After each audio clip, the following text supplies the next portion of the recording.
Welcome to my YouTube automotive channel. In today's video I have a 2016 Jeep Cherokee and I will show you how to change the displayed temperature from Celsius to Fahrenheit or vice versa. So you'll have temperature displayed up here, right?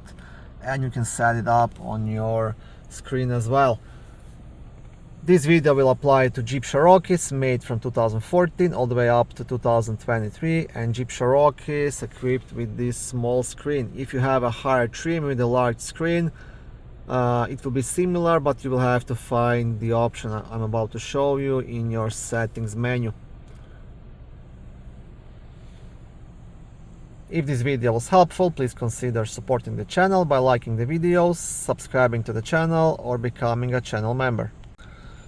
Okay, now you want to press the settings here on the dashboard, and then you want to select display, and you want to select units, and under the units, if you choose the US, that will change everything to Fahrenheit. You can see up here now it's 54 Fahrenheit. If I change back to metric, I will get the temperature in Celsius.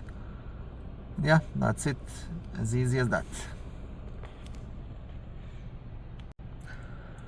Thank you for watching my video. I hope it was helpful and educational. If it was, please like it and consider subscribing to my YouTube automotive channel. On my channel there is lots of how-to videos, do-it-yourself videos, car reviews, product reviews and other similar automotive topics.